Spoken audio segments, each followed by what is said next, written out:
In the mid-19th century, China experienced one of the deadliest civil wars in human history, a conflict so massive it killed an estimated 20 to 30 million people. Yet outside of Asia, few know its name. This was the Taiping Rebellion, a revolutionary movement that nearly toppled the ruling Qing dynasty and reshaped China forever.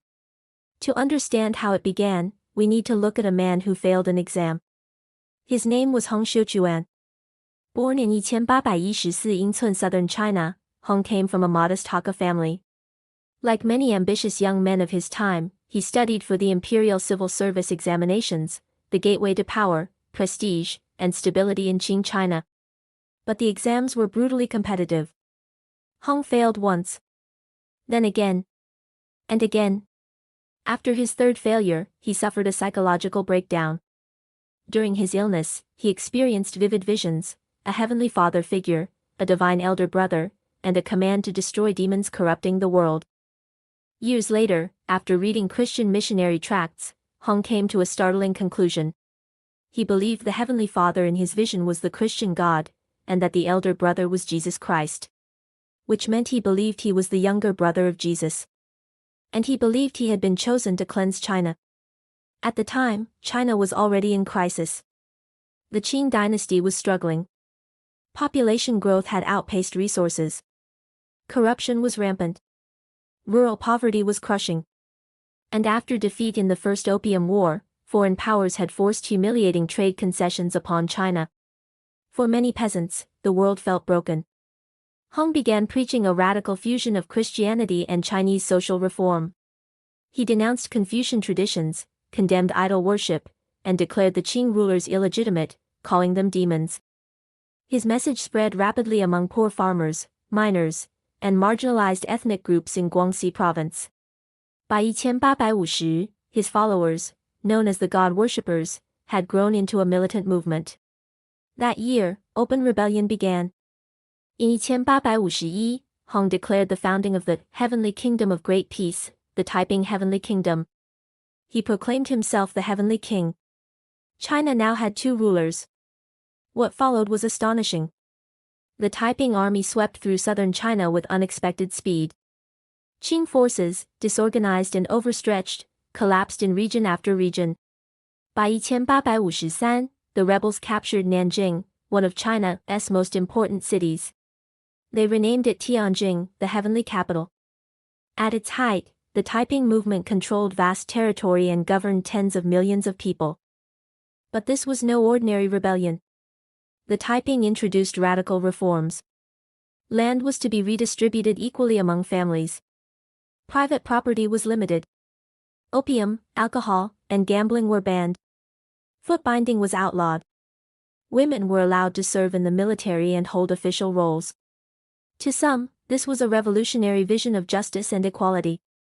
To others, it was dangerous fanaticism. However, beneath the surface, the heavenly kingdom was unstable. Hong Xiuquan gradually withdrew from active leadership, retreating into religious seclusion within his palace. Real power shifted to his generals, particularly Yang Xiuqing, who claimed he could speak with the voice of God. Rivalries intensified. In 1856, tensions exploded in what became known as the Tianjin Incident. Hong, fearing Yang's growing influence, ordered his execution. Thousands of Taiping leaders and followers were massacred in internal purges. The rebellion began tearing itself apart from within. Meanwhile, the Qing dynasty adapted. Rather than relying solely on weakened imperial forces, the court empowered regional militias. One of the most effective leaders was Zheng Guofan, who organized the Xiang army from his home province of Hunan. Unlike traditional Qing forces, these armies were loyal to their commanders and highly disciplined. Gradually, they began reclaiming territory. Foreign powers also became involved. Initially curious about Hong's Christian claims, Britain and France ultimately sided with the Qing, prioritizing stability and trade. Western-trained units like the ever-victorious army, later led by Charles George Gordon, helped modernize Qing military efforts. The conflict escalated into total war. Entire provinces were devastated. Crops were destroyed. Irrigation systems collapsed. Cities were abandoned. Famine and disease spread across central China. The human toll was catastrophic. By the early 1860s, Qing forces were closing in on Nanjing. The heavenly capital was besieged. Supplies dwindled. Starvation spread inside the city walls. Hong Xiuquan reportedly refused to flee. He insisted that divine intervention would save the kingdom. In 1864, he died, possibly from illness caused by eating wild herbs during famine, possibly by suicide. Without its spiritual leader, the rebellion's final resistance crumbled. Weeks later, Qing troops stormed Nanjing. The city fell after brutal street fighting. Massive reprisals followed. The Taiping rebellion was over. But its consequences were enormous. An estimated 20 to 30 million people were dead, more than in World War I. Entire regions of China were economically shattered.